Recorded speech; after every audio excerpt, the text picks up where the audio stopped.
How's it going?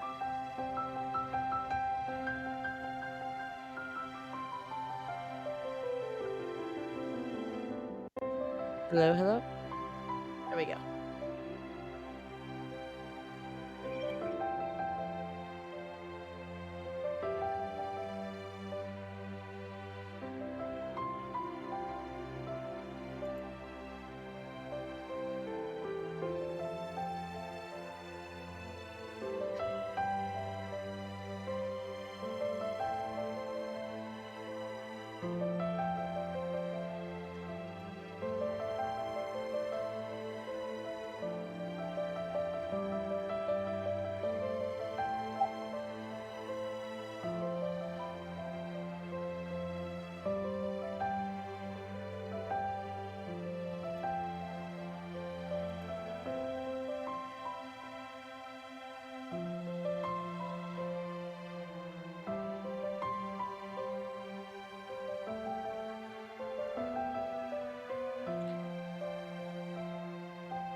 What?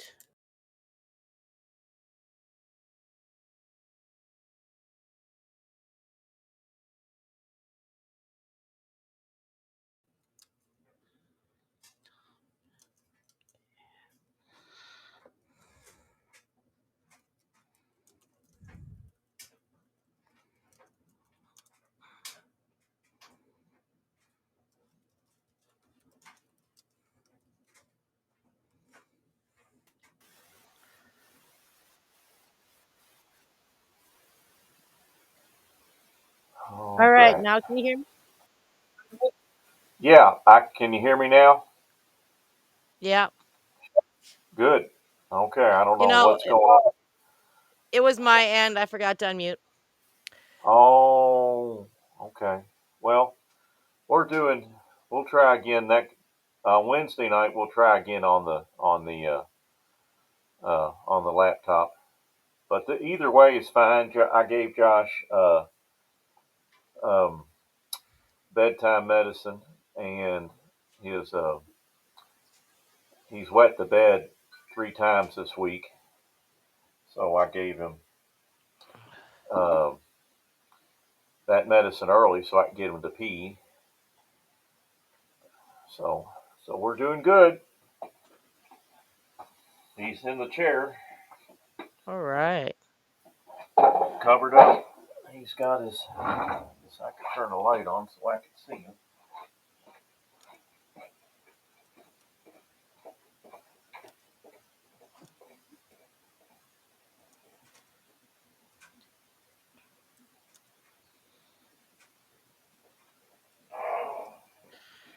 All right. Okay. Okay. Yeah. Okay, I got everything. Now, always one more thing. That is the fun part of being a parent. It's always one more thing. Always one more thing. So we're doing good. That's like my husband was telling me this afternoon. He was getting irritated with me because, like, my trademark or my tagline, I could say at home, is what my kids call it, is okay, here's the deal. Hmm. He's like, why is it always a deal? I go, because I don't, it's just the word that pops in my head. So this is, I mean, I could get, because I used to say sit rep, which is a military term for situation report. Yeah. And so usually, and he was, complaining about that because I had to re-explain to him what a sit rep was. Yeah. So now I'm like, here's the deal. So you have one of two options. Either I can say what's a sit rep, which I've done for 15 years, or Yeah. what's the deal? Figure it out. Yeah. And when you're saying, here's the deal, you're saying that this is kids, this is what we're going to do. Yeah. It's time for a bath. Now you can have your red washcloth or your yellow washcloth. Which one are you going to do? But you're going to take a bath. So and it's not like you're a used car salesman. Well, here's the deal I'm going to give you. I mean, so I wonder how he's interpreting. Here's the deal. Hmm.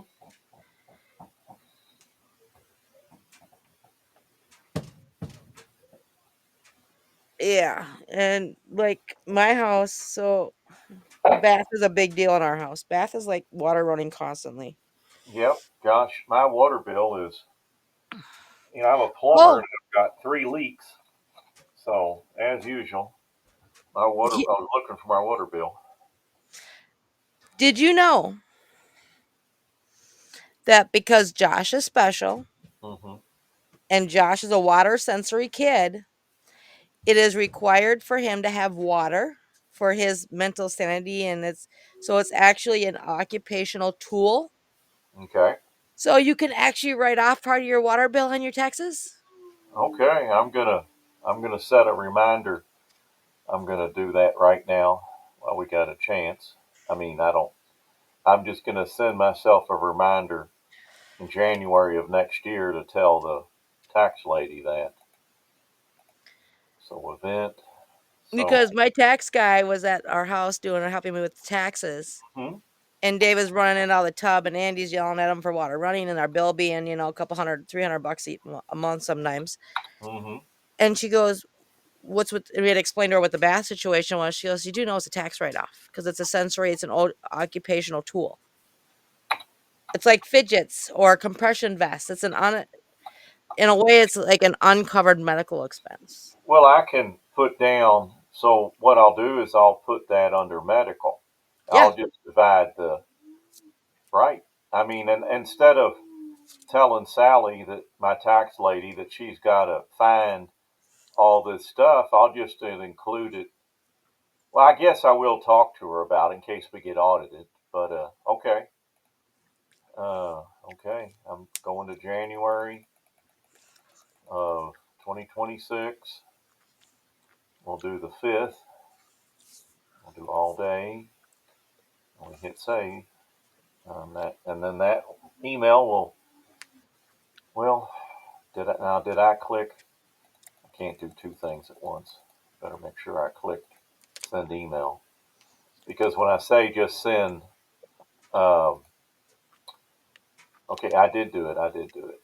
Yeah, because if I click, I'll spare you the details. Okay, we're doing good. We're doing good.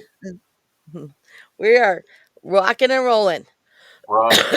This lady, Saki, Saki, and her last name begins with an M. I think she was in our, she was with Gabby that first night, Hmm. I think, and she's a virtual assistant. So Hmm. um, we had a meeting that I goofed up on, or I didn't plan enough, ADHD time blindness, and so we rescheduled, but then she canceled. So, um, but I wanted to support her. All right. It is Friday. It's the top of the half, or it's a half an hour. Hmm. Top of Hmm. the hour. Usually I do shows in top of the hour. Yeah. It is meltdowns, tantrums, and understanding the storm. And you are listening to Crackin the Spectrum, where real talk meets real life on the spectrum. So I'm Mary Stanley, one of your hosts, as an autistic mom of two amazing autistic kids and little psychopathic monsters, and a neurodiversity specialist, and my co-host, Rob Ralston. Want to introduce yourself? Yeah. I'm a life coach for special needs parents, and we have a 23-year-old with autism that has that has high needs, and he speaks with his signs and his talking device, and he can always drag me to what he wants, or he brings me socks. That's his way of saying we want to go for a ride. And so we're been married for 30 years, working for the family plumbing business. So the rest of my life is going to be helping the other families. I want to ride around in a car and take him to therapy and talk to people on the phone and have the flexibility to take care of him. I want to make the majority of my money with what's between my 2 ears by helping the families with special needs. And what this show is all about is we're taking topics, current events, things that come out of stupid people's mouths and the dumbest things they say, and expect us not to get offended, but also bringing the fact and the fiction. We're explaining the conspiracy theories along with the truth. It's also tips and tricks and different ideas of how to help you at home. And of course, we are on the Skylar Network. And so always follow us there and join us there. And I do have the Skylar verse finished on the platform, so we can start holding after show events and or after party events after the show over there, and all the other fun stuff that go with it.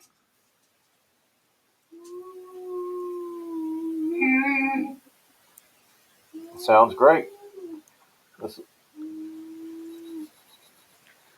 mm-hmm.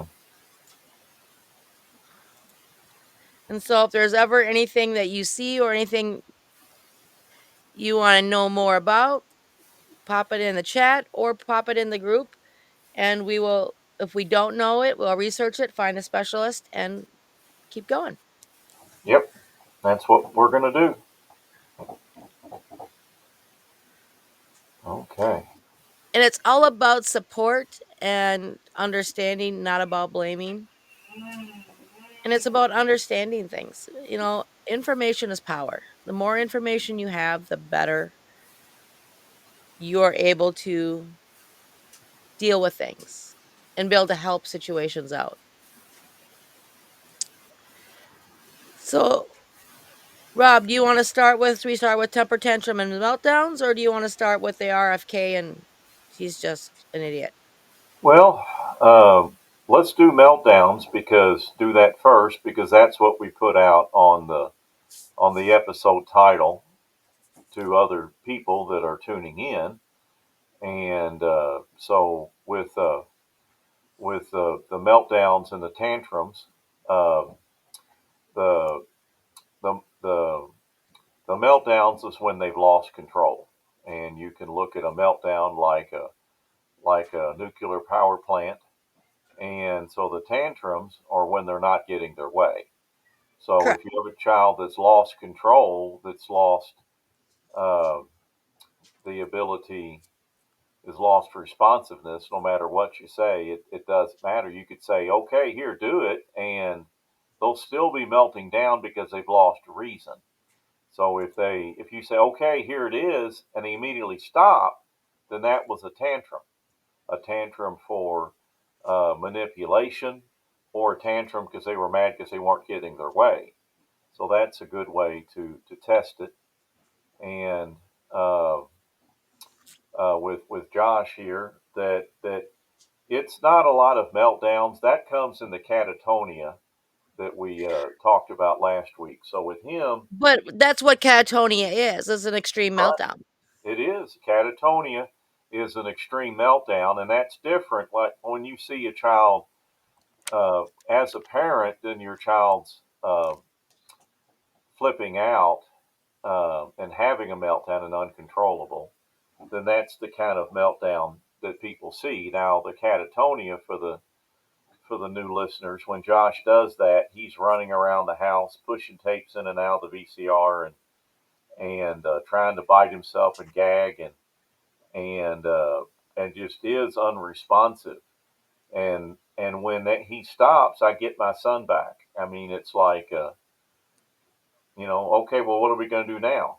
Uh, and he'll be looking for his toy and be just be back to normal. So yeah, that's the meltdowns is part of is catatonia, It's a variation of a catatonia. variation of catatonia. That's a better way to put it. So another way to explain it is a tantrum has a goal.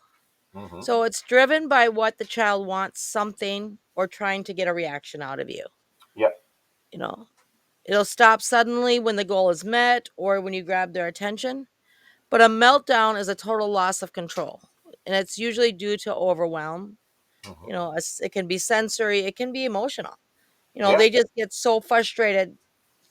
All right, there goes the meltdown, Hmm. which is why it's hard at first to understand the difference between a temper tantrum and a meltdown because they do look a lot alike and a lot of the symptoms can lead up to both. Hmm. But the big thing is it doesn't stop when the child gets what they want or get that goal or get that attention. When a meltdown, the brain is completely in survival mode, flight or flight mode. So and this is the hardest part for a parent or anyone working with these kids is you can look at their eyes. When they're in a meltdown, more when they're more times if you look in their eyes, you can actually see them scared because they don't have control Mm. or it'll be a blank look. Yeah. The children don't choose to act out that way. It is literally their nervous system in a full overload. It's Yeah. kind of like a seizure for the nervous system is the good way Right. to explain it. Right. They don't have access to logic or reasoning to language at the moment. And knowing this is the best way to learn to deal with it. So I'm going to get a little sciencey for a moment, just because I like to do things like that. Hmm. And so during a meltdown, the agno- a- Amygdala. thank you. I've been talking all day, Hmm. which that controls your fears, your emotions. It's the center part of your brain hijacks everything. Right. And so your cortisol and your adrenaline spike, and your frontal lobe, where the logic and self control lives, goes offline. It basically shuts down, which is why reasoning discipline doesn't work. And this is a sensory and emotional crash, which leads to burnout. We'll get more into what burnout is later. Hmm. No, when we call everything a big emotion, a tantrum, and then we go to punishment or to shame, knock it off, calm down, we start yelling, things like that, that causes the situation to get worse. But it Right. also hurts them because, you know, they're getting judged on something they don't have control over. And this is where we have to teach regulation techniques.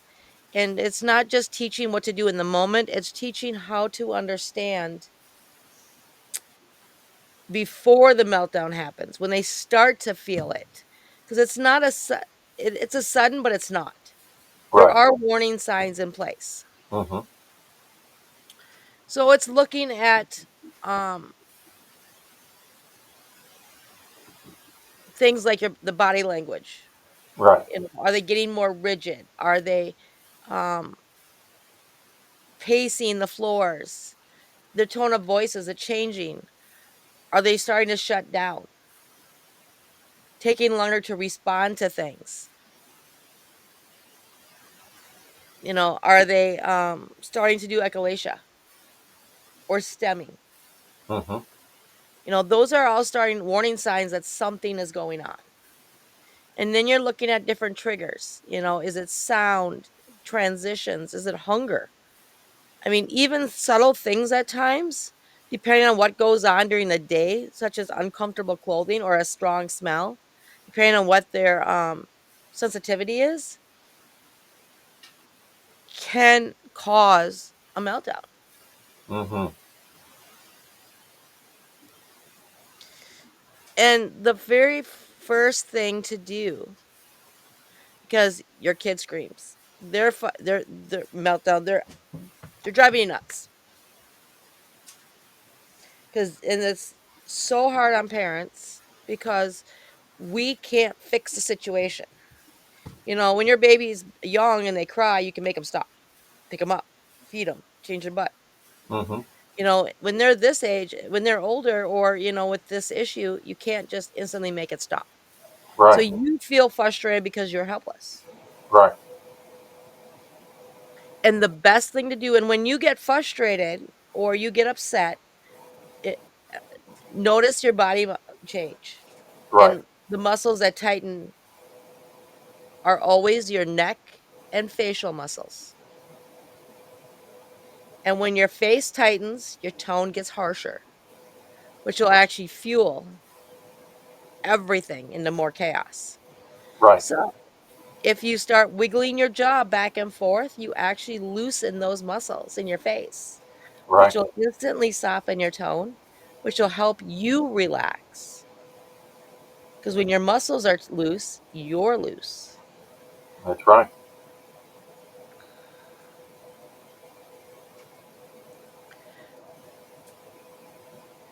Soft language, talking in a softer tone,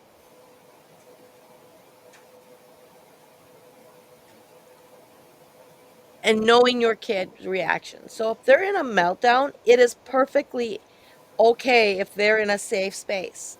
If there's a place for them where they're not going to hurt themselves or something in the house.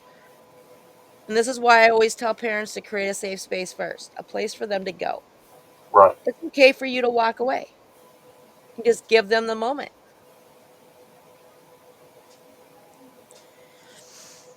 If they don't like to be touched, don't touch them. Just let them be and just walk them down, talk them out, Right. Right. you know. But if they're kids that like to be touched, that's where you're giving them you're not never ever restrain. Restraining actually fuels the fire. But what you're doing, if they're kicking their legs, you're holding their legs, but you're moving with them, but you're applying pressure. Right. So when you're doing that, it's actually burning off that cortisol. Because when you're restraining them, they're increasing that fight or flight mode. Right. Right.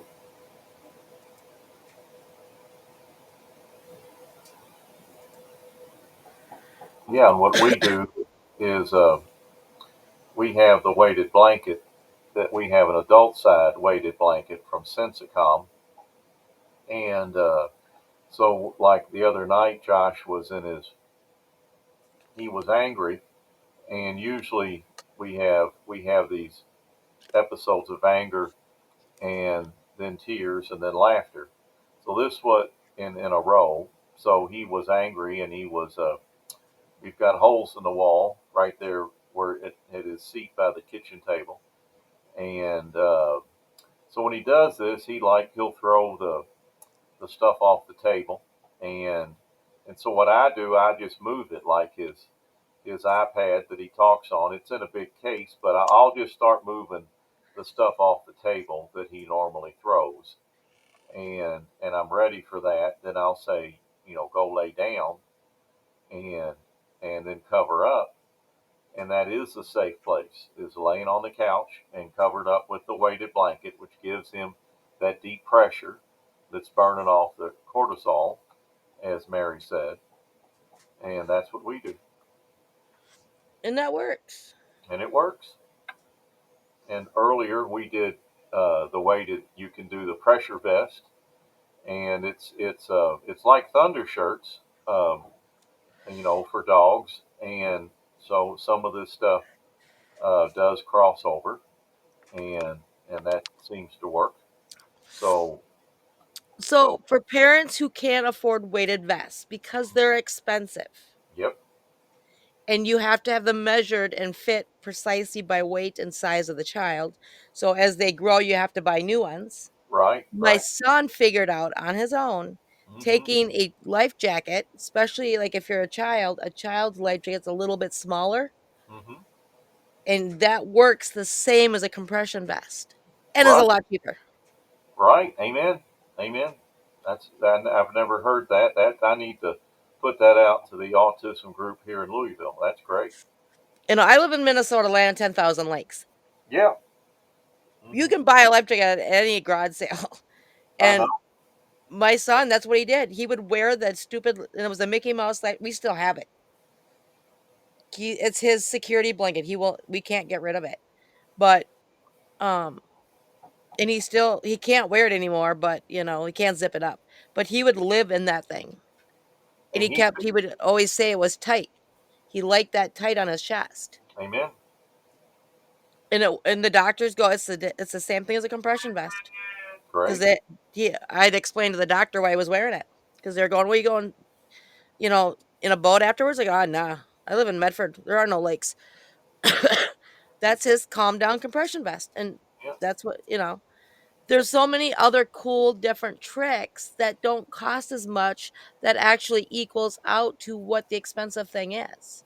Right. It's like those stupid water beads. If you go to Amazon and buy them, they're 3 times the price if you go and buy a floral water beads. It's the same toy. It's the same thing. Right. But because they're not a sensory toy, it's cheaper.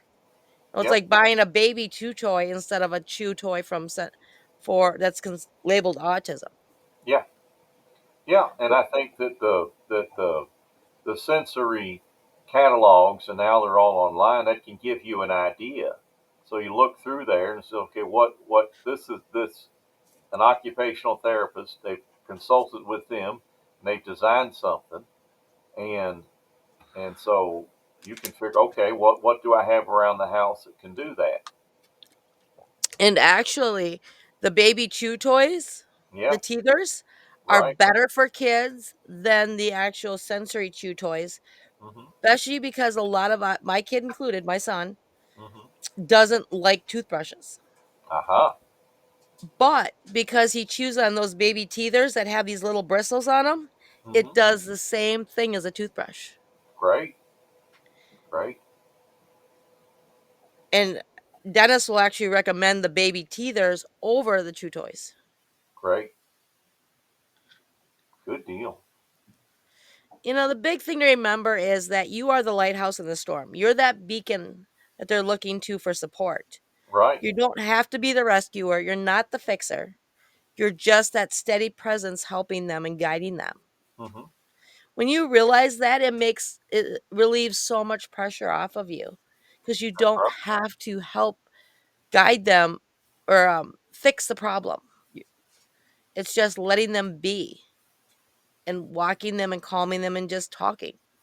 Well, and that's the shift that a lot of parents take. That normal parents, they're sports parents and they want to relive through their kids, and they put their kids through all these sports stuff, and the kids grow up doing it, and they have to think, well, is this what I want to do, or is this what mom and dad want me to do?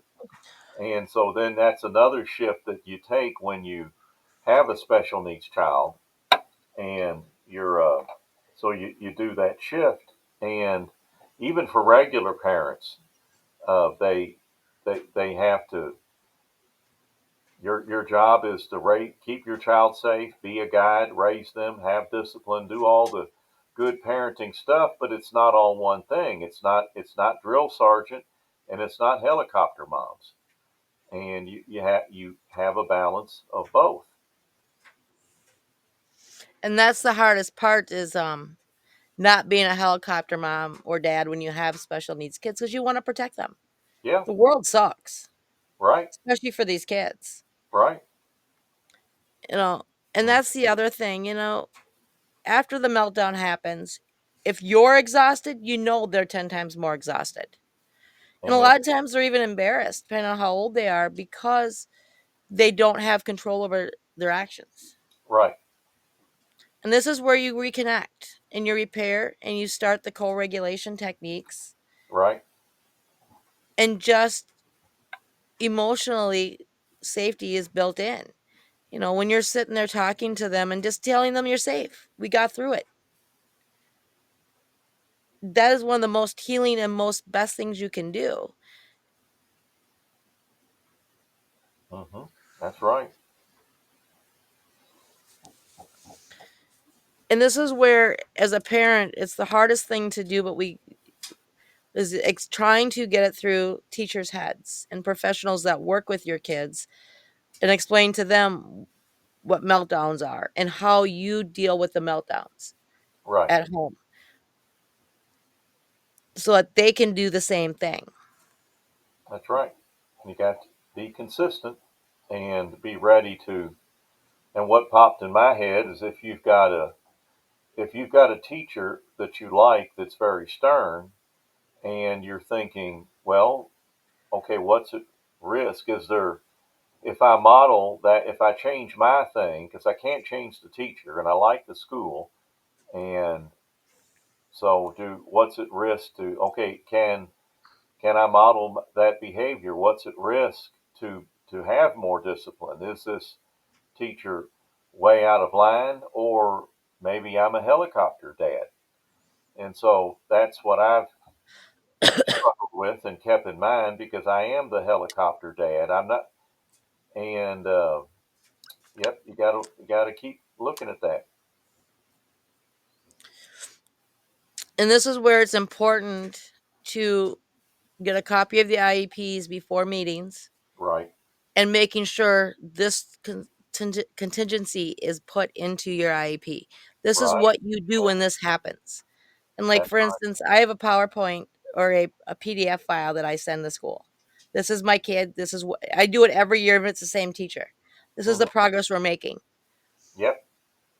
And I have templates that will be in the group next week so Yep. that you can download them and um, add in all your stuff and you can send them to your schools, Right. including goals and things like that and how to create your IEPs. Yep. You know, the one thing I like to talk a lot more about that it's very rarely ever discussed is autistic burnout. Hmm.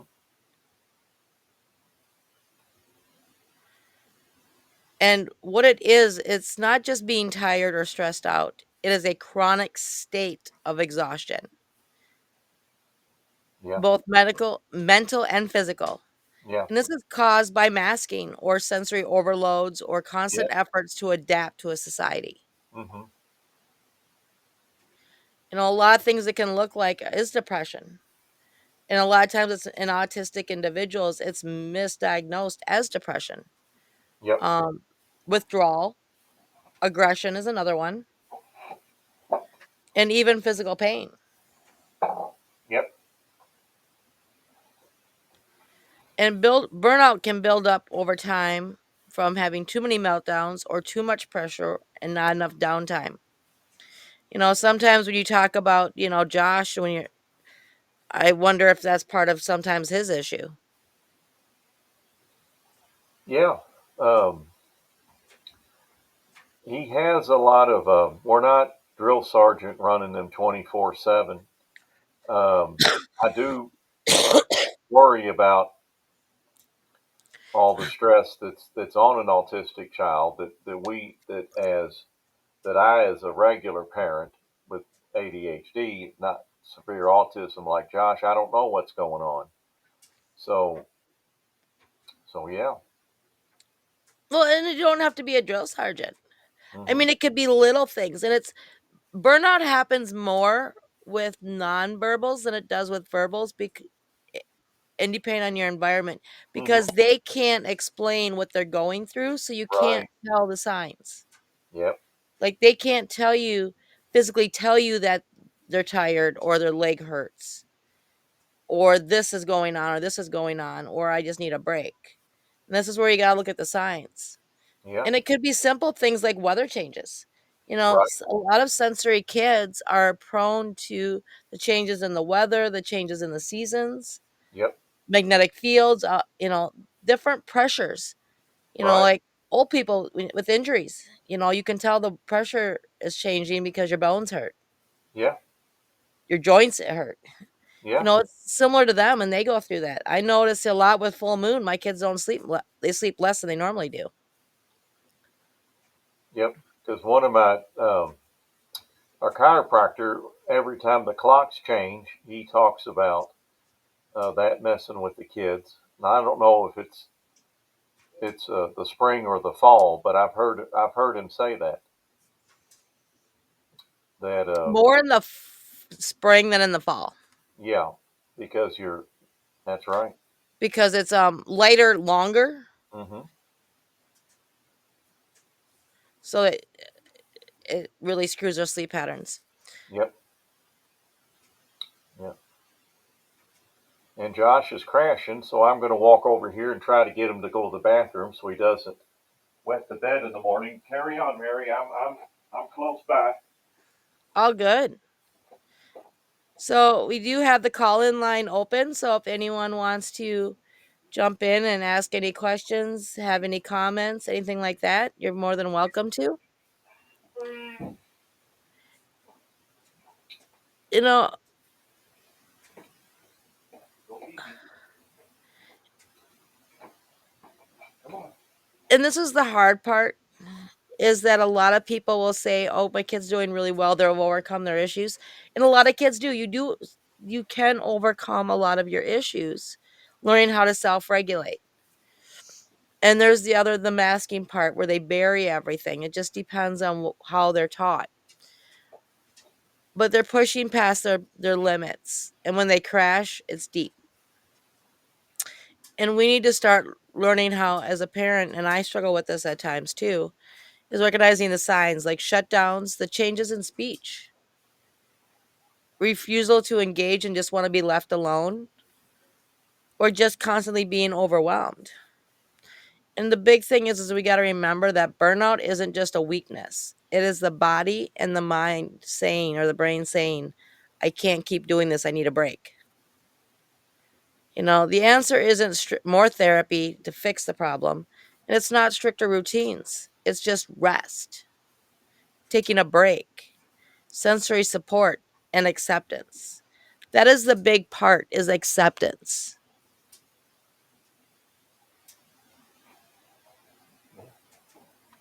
Amen.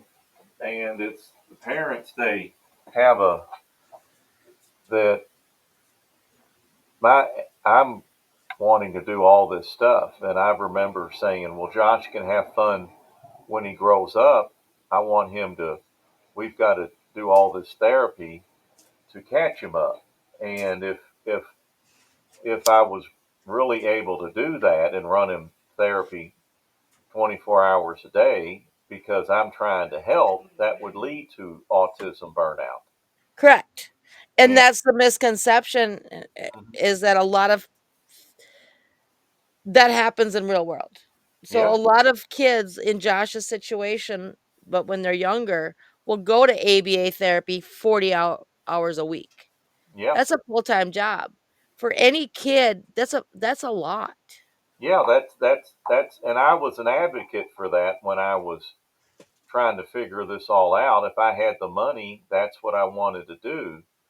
And we had school and this and that. And it's the approach we had was better. You do a little bit, you have some therapy, and you do the and you soak up and learn all about the therapy. You observe your child, is this working or not working?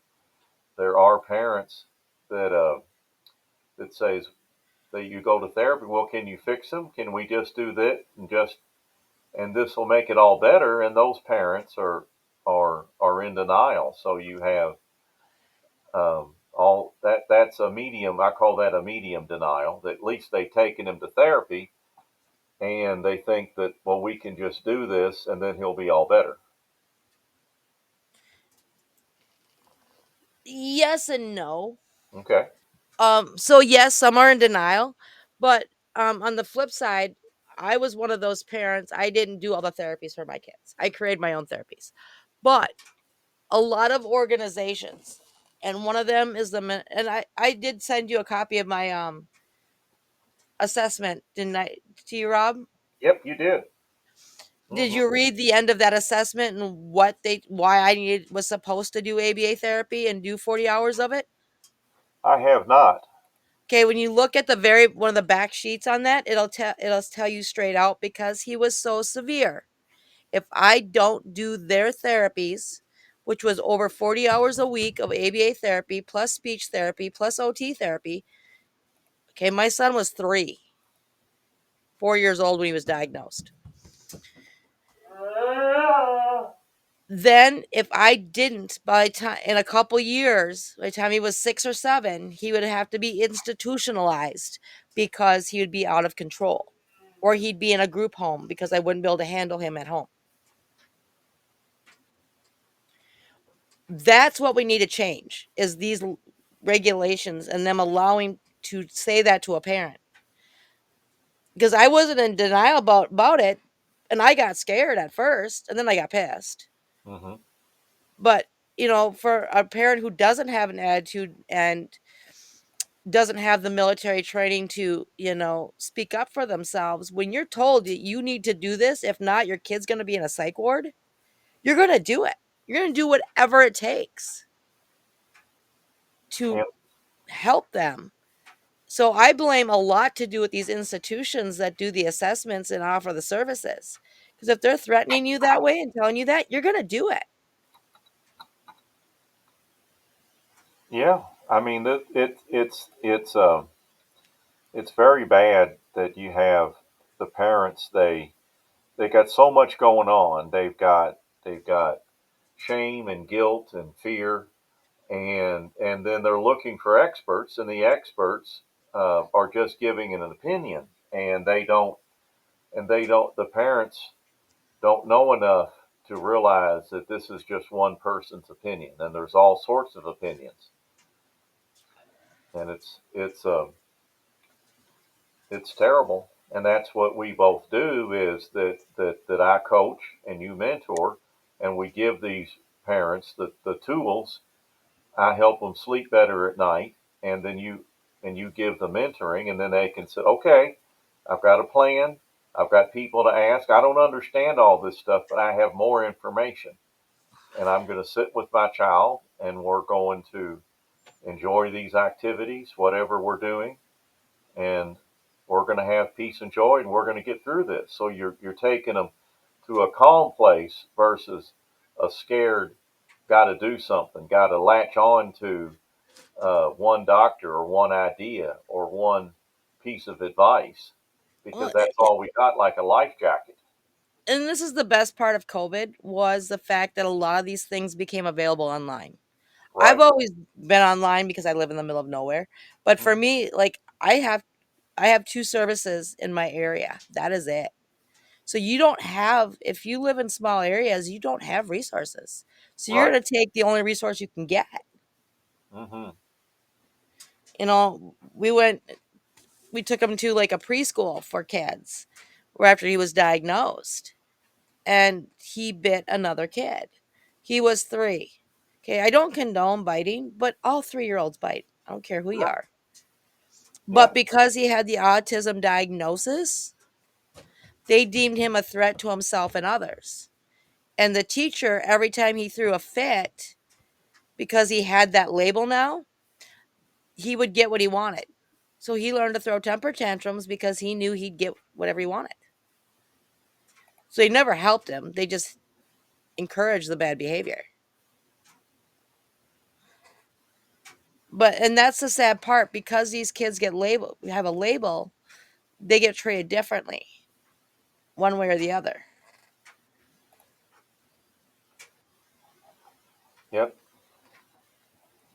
I mean, the label, the society, a doctor or society can give them a label. It's the parents that they can decide. They're the parent, and they're going to decide what label is useful. Um, and like I've been saying, Josh is nonverbal, and that was a good way to explain to people what I was up against. Now, is that a good idea? I mean, Mary, think it's not. So I've been working that. So let's. Well, okay, so the reason I don't think it's the best idea is because he can talk. He can talk, right?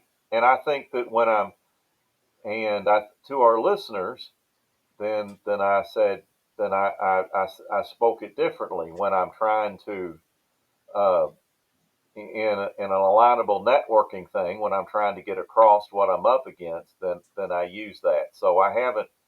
Uh, I've been that's more work to do. I'll dive into. I've taken your advice. I haven't processed it and sat down with my therapist and really thought about it. I'm using I'm working it, and that's the problem when you have a special needs child and you have other children and you've got these therapists. They want this, and they're pulling you, and you're pulled every which direction, and you don't have time to sit down and think and do some work. And that's what I do, and I coach the parents, and and one of the things that I do is buddy coaching with another coach, an ADHD coach, and we that has been so valuable for the last couple of years. So um, find a friend, find a coach, find another parent that will just let you listen and talk to them often, because as you trade stuff back and forth, then you're not alone, and you get support, and you can in person. You do a mixture of in person and online, because sometimes you're like, if you're in rural, like Mary is, she got lots of support online. And then if you're an introvert, you might live in a big city. I think Facebook has ruined our autism support group. Nobody comes because people have lost the skill to go out and talk and to visit. And so let's work that skill. That is so true. Hmm. And when you're finding support groups, um, the best ones are the ones that offer actual support for you to listen, Yeah. and Yep. not just a place for people to tell you what you need to do. Especially when they start offering,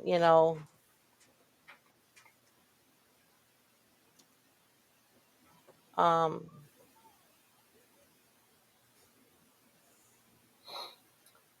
Yeah.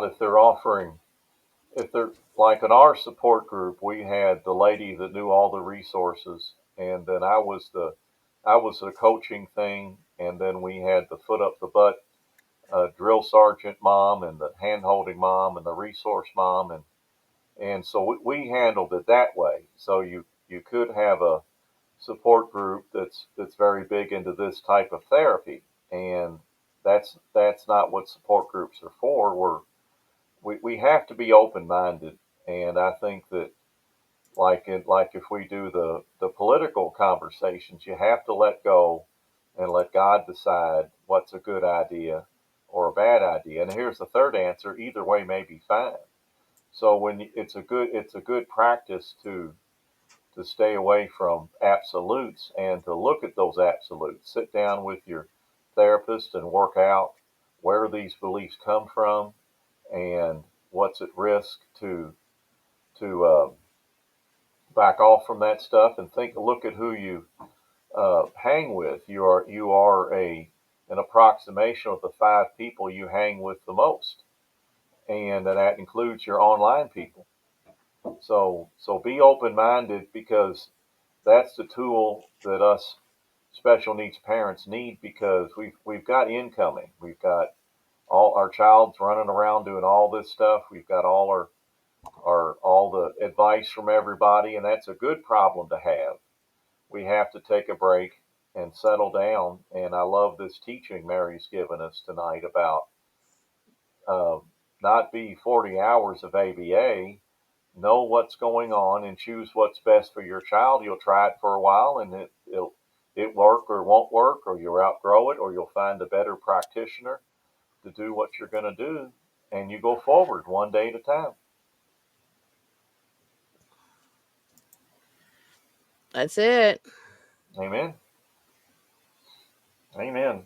So, Mary, I got a couple of questions. So the life jacket, was your son out there on the boat and he put that on and he felt, man, this is great. So how did he figure that out? Tell me more. Um, we had gotten him a life jacket for the pool. Mm, right. We ended up buying a big, big pool. Well, it was big for him. Mm-hmm. And so he would wear, I'd always put it on him before he goes in the pool because he didn't have a fear of water. Uh-huh. And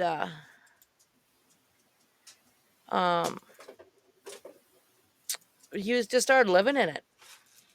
Yeah. And not quite sure how he figured it out, Yeah. but even now, once in a while, he'll wrap up he always like brings a blanket and wraps himself into it, like into a ball, basically like getting rolled into a rug. Yeah. Mm-hmm. Yeah. And he can do that because he understands, like, I put it over Josh. Now he understands that he can put that on or roll that up. He's making his own weighted blanket. He's Yeah, applying that basically. pressure himself. Right? And he's not claustrophobic. Like That's I good. could never do that. Like my daughter, she's extremely claustrophobic, like I am. Interesting. Yeah. Yeah. So the other question I had is on, like, Josh has epilepsy and he's had one seizure. Um, I guess maybe 15 years ago. He had bit his lip because Tracy went in there. He's unresponsive and there was blood on his mouth.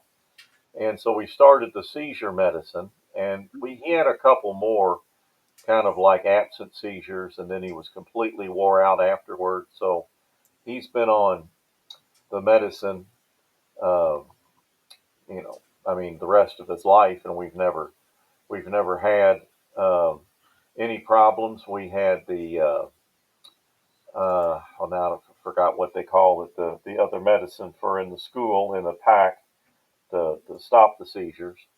But so when you said about the meltdowns, the neurology, and how does your teaching about the brain and about the meltdowns, how does epilepsy tie into that?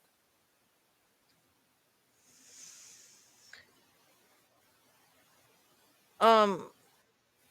So do you do you know what epilepsy is? It's just a misfiring in the brain, right? Right. A Mm-hmm. seizure is, yeah. Yeah. So it's kind of like that, but it's a different part of the brain. Okay. It's the front of your. So normally it's a misfiring somewhere in the brain which is why a lot of times one of the experimental treatments they did for epilepsy was removing part, like half of the brain, Yeah. because it was between the left and the right side of the brain is misfiring. That's why you got the seizure, and it seemed it worked. I know a lot of girls that had it done that cured the seizures, but so that's how I usually explain what a meltdown is, because people know when you have a seizure, it's something you can't control, Amen. and you're always told to just let them be. Yeah. Just make sure they don't bite their Right. tongue. Yeah. That's And right. that's how I always explained it, was so that way people that don't know what a meltdown is, and a lot of people believe that meltdown is just another conspiracy theory, I guess you could say, or Yeah. another excuse for autism.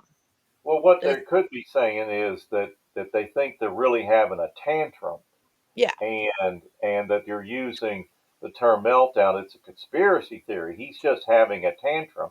So using the word epilepsy is a using the word seizure is a tool to educate these parents and to get them to stop, and these other onlookers to understand. Oh, maybe I'm wrong. Maybe it's not, and that way you can, and that helps if you can put that helps with the next you're helping that parent the next time they see a special needs child flipping out. They'll be more compassionate.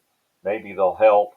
Maybe what they will do is not automatically think the same thing because what they remember, the education that they got, the coming up, and uh, drill sergeant Mary or her daughter, whoever was in charge that day, explained to the parent what was going on. So, and I do that too sometimes, that I have lines that I use as to make a point and to get a little laugh and to educate.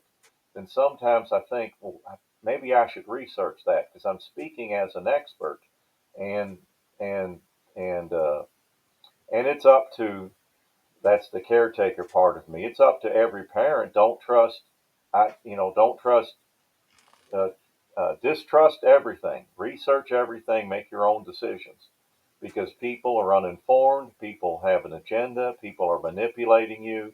People mean well, and make your own decisions. And when you're overwhelmed as a special needs parent, then then you take a break, take a step. I don't have to decide now.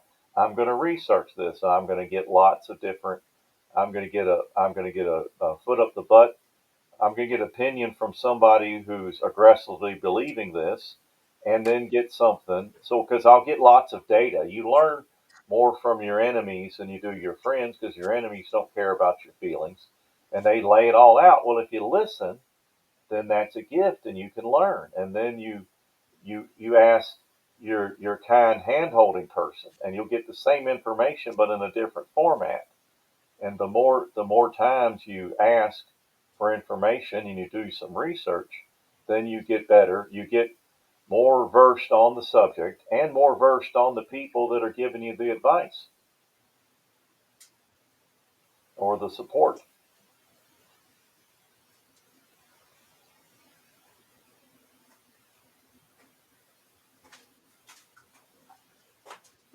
Hmm. Sorry, I was yelling at the dog. Wasn't calling you the dummy. Um, Hmm. I got a lab that's like 100 pounds that thinks it's a 5 pound lap dog. Every time I move, the dog's right there. Yeah. So the dog is trying to get on your lap, or is he at your feet? He's at my feet. He's behind my desk. He's under my desk. He's just there. Well, that's his job. Or is he hiding from the kids who want to? Ride him like a horse? Yeah. Possibly. Well, what's funny is like, so every morning when I get up, Hmm. he drags me, won't leave me alone until I go and check on the kids, even though I've already checked on the kids. Aha. Good. And so I have to check on the kids like 3 or 4 times because they're not moving. Hmm. Well, Yeah. So he's concerned, or he's use the child protectors. well, that's right. That's good. And he wants you to.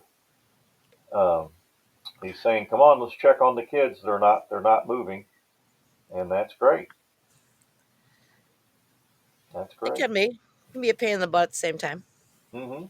Well, it's good exercise. I mean, that's what I say is that I've got to.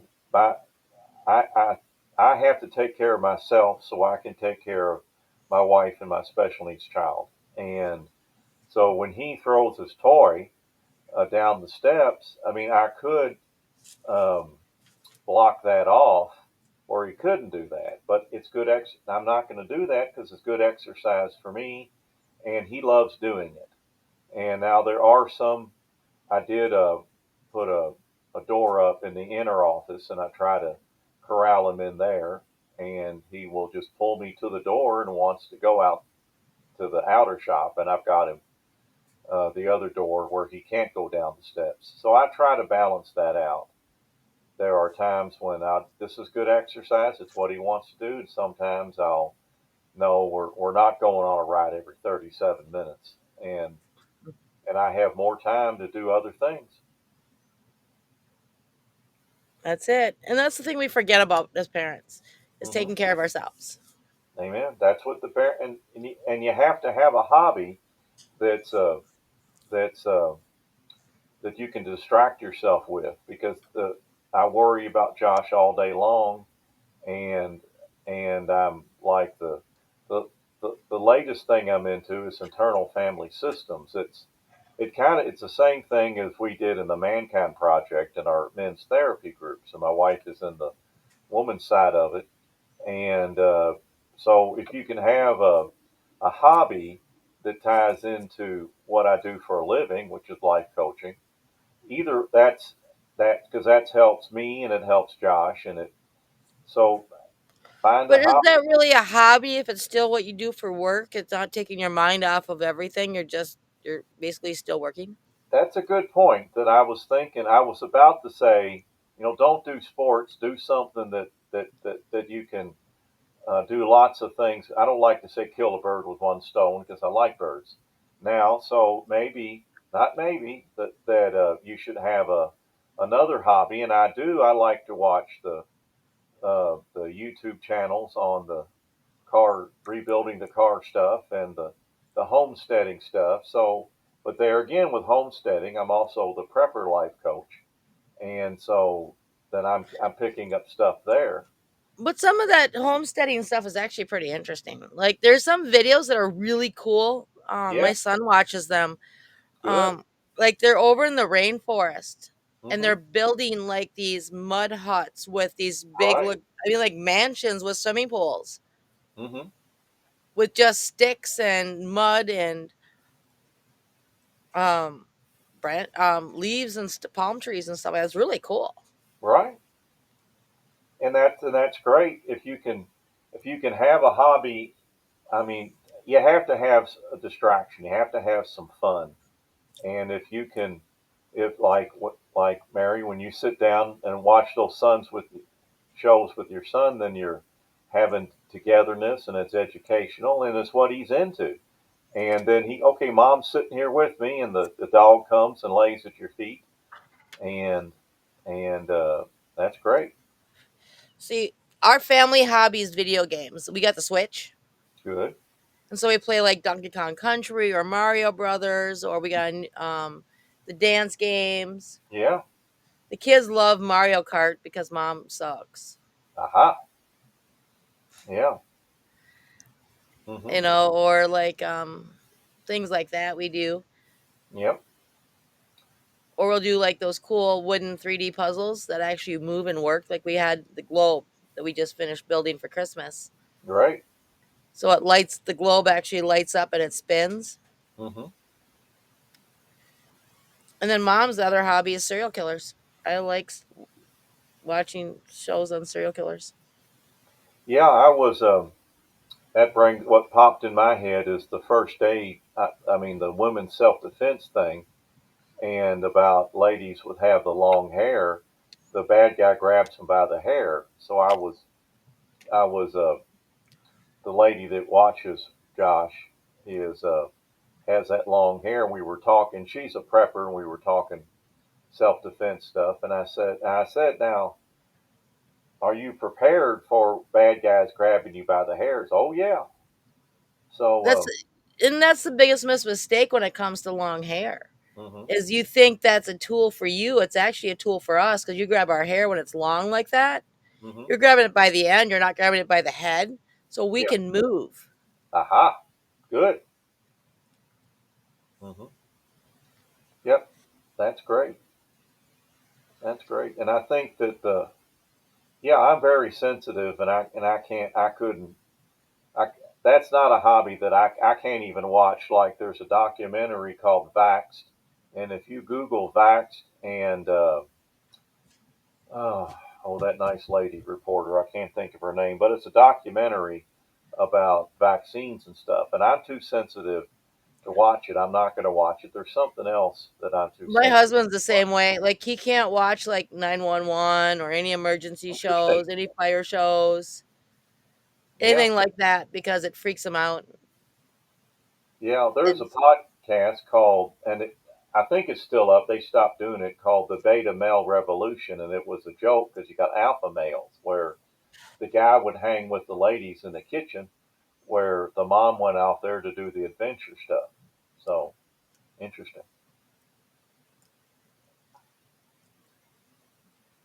Well, the other show you could watch, Mary, I was going to send you some videos about the schoolies where some of these parents they sell everything in their house and they get a school bus and they drive around and they do homeschooling and they get their Wi-Fi and they so there's all kind of but I like the I like the prepping part of it and how they do their solar or do their water and do all that stuff. But it's very interesting. Like um, there's tiny The problem house. with those shows are you're giving my daughter ideas. Her already thing is because mom speaks for a living, so I Mm-hmm. can work anywhere. And Mm-hmm. I go to different events and different things like that. Right now, I Yep. just do them online. I don't go to the places. Yeah. Is that we go and get rid of the house and we Mm-hmm. buy an RV and we live in an RV Yeah, that and sounds travel the exciting. country. It does, but then mom's mind goes into I have two monster children who are Mm-hmm. very active, Yeah. and putting them in an RV, mom has no escape. Yeah. Well, what that's, we spoke of this.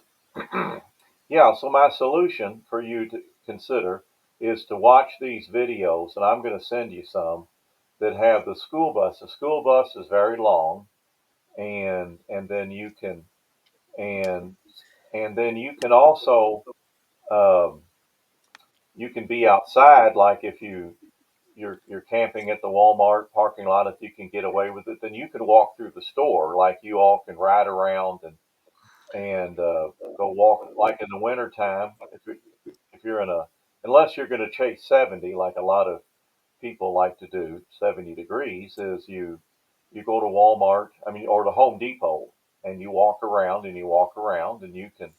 So to get away from the kids, um, then you can go into Walmart, go into the just find a parking lot that's got a coffee shop and you or the laundromat and and then like your husband will have if he my yes I'm projecting as a guy to tinker and be working on the school bus and the RV and be taking your kids. Well, let's fix this. Let's fix that. Let's go on this hike. So when you have this plan, and if he transitions to online work or work uh, or different types of work, then you'll have his help more to watch the kids. True. Hmm. I don't know. I'm still a homebody yet. I haven't gotten the travel bug too much. I know in the end of June, beginning of July, I'm taking the kids to Buffalo again, Hmm. Hmm. which will be an interesting trip. Yeah. Well, you could rent an RV. Um, We are doing the train, aha. Hmm. so the Yeah. kids are going to take a train ride. Hmm. Well, that'll be exciting. And as you and it's something that you could try. Uh, next summer you can think about you can try to rent an RV, and then you and your husband and the kids. It'll be a it'll be a trial. It'll be fun and it'll be learning. And your daughter who wants to do it, she's excited about it. Let's feed that. Let's have this grand adventure, and then we'll see where it goes from there. Mhm. Well, the Mm-hmm. test run will be um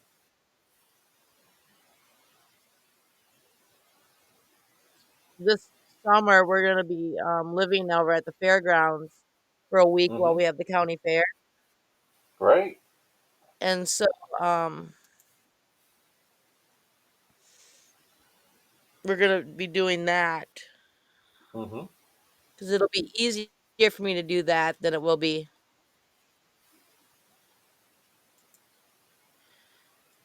going back and Yeah. forth So and you not being around. And they get to live at they get to live at the county fair. yeah. So you all gonna have a motel close by or rent an RV to do on the fairgrounds lot? We're gonna borrow an RV from a friend. Motels are Right. that are down there are reserved out like years in advance. Yeah. Years in advance. Yeah, because we do that in our town in Louisville, the big Kentucky Fair Expo Center, and our plumbing company. We go over there and we dig up the water lines, and it's a big deal getting ready for the fair. So I see all the campers there for the workers at the fair, and so yeah, that'll be great. So you can, as a prepper, I mean, you're a military person, but I've got it.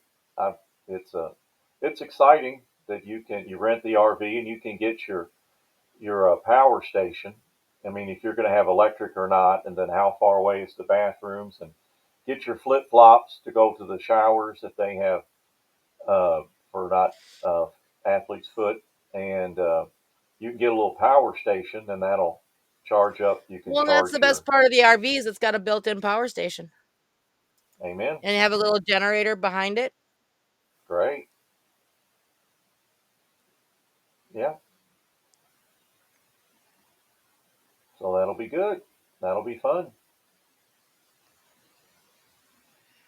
So you're going to pull it with your truck, or you got?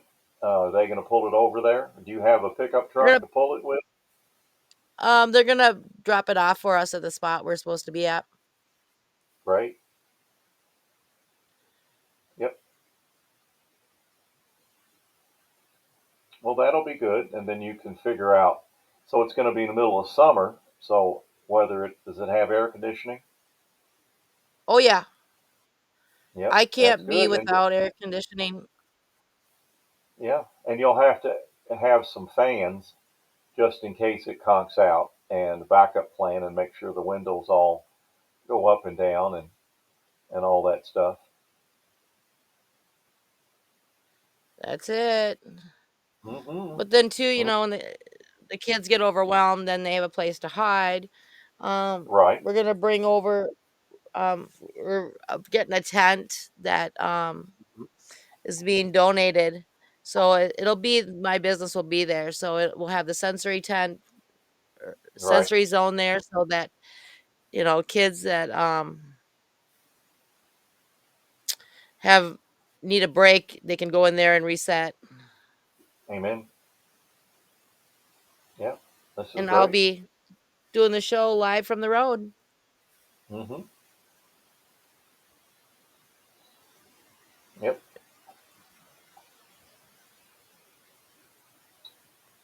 And that's a yeah, because the kids are gonna could be thinking they're gonna have fun, but it's a lot of homeschooling lessons you can be throwing in there about how we're gonna do all this stuff. That's it. Mm-hmm. It'll be so. Then what we do is it's so Steele County Fair is the largest free fair in the Midwest. So it Mm-hmm. costs $200 for me to have a booth there, and then it'll be $100 each for the kids to have unlimited wristbands, Yep. so they can ride rides and do whatever. Yep. And then with the RV, we can also have it so they're not eating all the crap. Yep. Mm-hmm. So is your booth gonna be inside, or is the sensory thing gonna be outside? It's all going to be outside. It'll be right next to the RV. That's what I thought you. Yeah. Mm-hmm. Well, that'll be great. I mean, spend the week there. Does your husband get to be off work that week? Sort of. So Mm-hmm. he's gonna not work at his construction job, but he's gonna help his buddy who they do the maintenance for the and do like the garbage cleanup and stuff. Yeah. So he'll be in the evenings for a little bit Yep. at night, picking up garbage, emptying garbage cans, things like that. Mm-hmm. That's great. Well, it'll be a great family adventure. I mean, it'll Oh, be. I mean, it's gonna be. It's gonna be um, fun and challenging, and you'll work all the stuff out. You use your all skills to say we're in a different environment, and the kids are going to react. They could react a little bit differently, and you'll say, okay, this is interesting. We'll figure this out, and you'll adjust accordingly. it is. Hmm. And you'll be able to follow the adventures on the Skylar Network. Right? Yep. That's a. Yep. Yep. I gotta get the. I've been working the on the website. I've got the resource website and part of it resource page, and I had a computer guy say this looks great, even though it was all text. And then I had Rochelle, that's the other autism mom, um, health and wellness therapist. She looked at it. She said it looks great. 'Cause- and so so that's encouraging. I feel like I'm on the right track to get to help the parents and I want them to go there and look at a resource, look at something they're interested in, and then set a free appointment with me, and then we'll talk about how you think this is going to help and how's this going to change your life and what are your long term goals with this.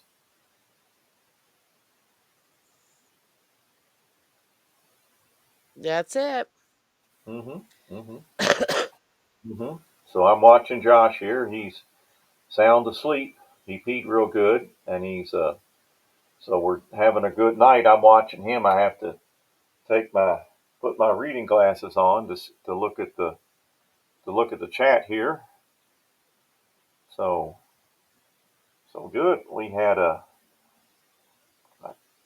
yeah, we had Kelly Mayer and I better pronounce that correctly. How do you say that other nice person's name?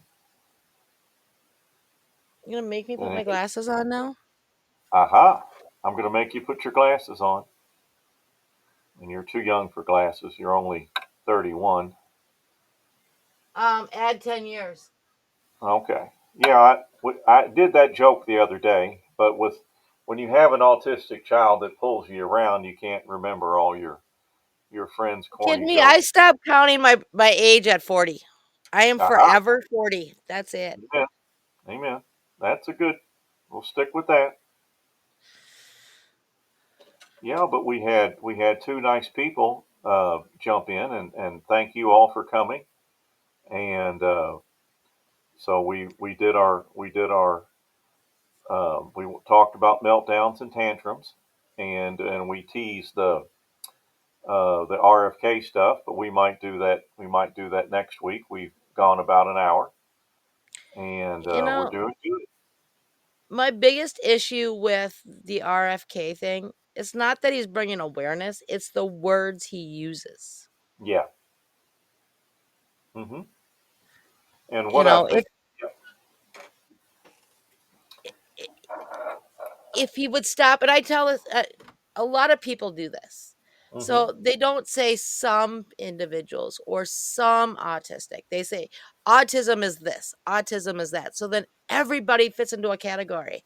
Yeah. And they look at all the bad things that some individuals have.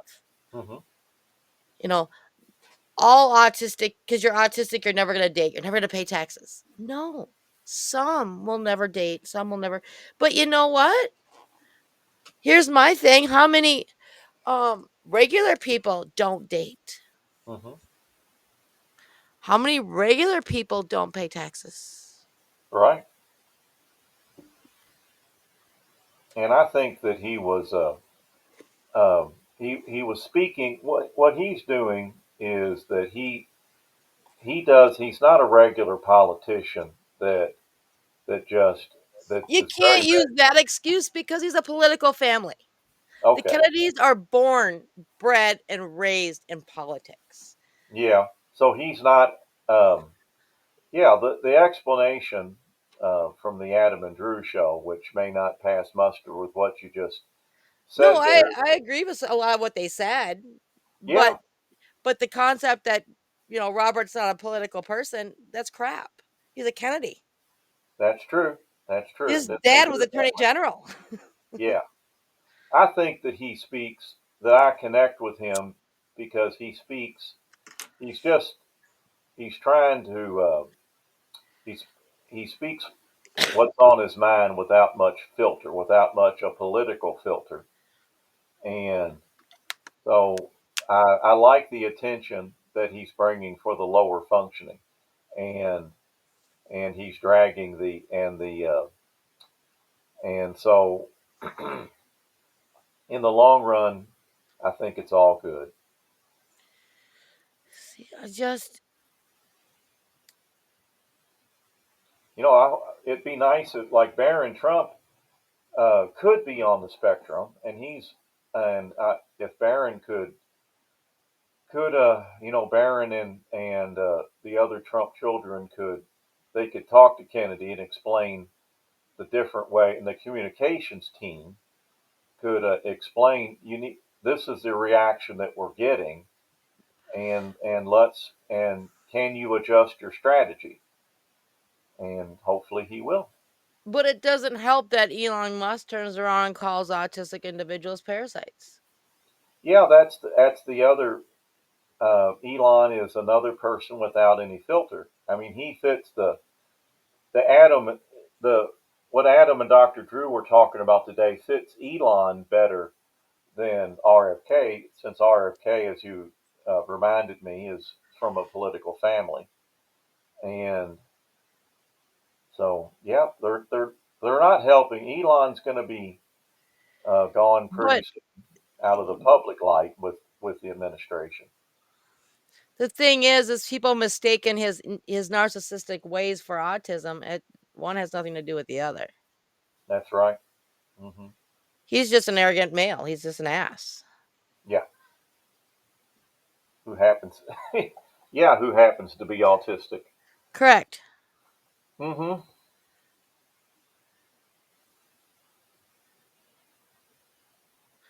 And that's the sad part about it.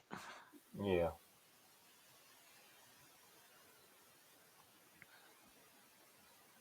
and that's But kind of the strategy Steve Bannon was talking about. This, he said this is a strategy that they flood the zone, and I think that they're trying to put out so much stuff that Trump came in and didn't think he was going to win, and he surrounded himself by all these people, and they could do the Russian collusion and the impeachments, and they really. So when he didn't get reelected, and Ashley Babbitt is dead because of that, and all the people in January 6th that rotted in jail, all because of his immaturity, he took off those 4 years, and now he's flooding the zone. So all this stuff that he throws out there, like Kennedy says this, and Pam Bondi says this, and the spokesperson says this, they're just trying to keep the opposition off balance. They're trying, and now the legal stuff. I mean, they're trying to block all the the deportations and so. But other than that, he's flooding the zone, and that Kennedy's probably part of that with this idea about the autism. Just be distracted by what we're saying here, and don't pay any attention to what we're doing over here. If you're not a Trump fan, if you're a Trump fan, then you can say that they're flooding the zone to achieve their agenda. that's true. Hmm. Hmm. And that's what.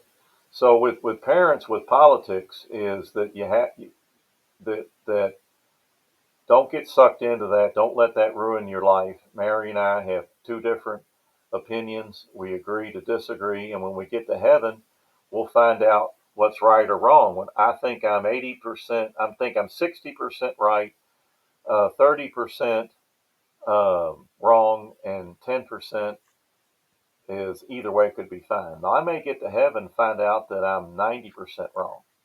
I don't know for sure. And if you have that philosophy, then you can agree to disagree. You can stay away from people who are so rabid on either side, and just have peace and joy and take care of your child. And then there are people that are advocates against ABA and for ABA, and as I'll say many times, that's a good problem to have. That Mary, you said last episode that it's good for the first time these autistic kids were all riled up by what Kennedy said. So that's a good problem to have. So have peace and joy in your life, and be open minded, and don't get riled up by politics or debates about issues. Have peace and joy. That's it. Amen.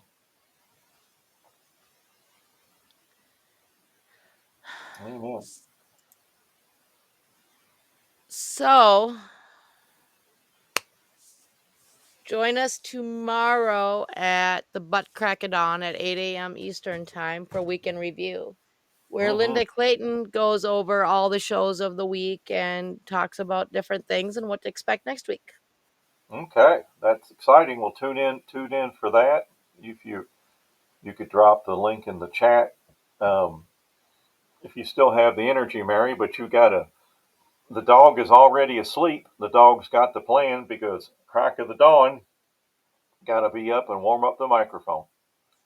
I got a meeting at 7 a.m. Aha. tomorrow morning.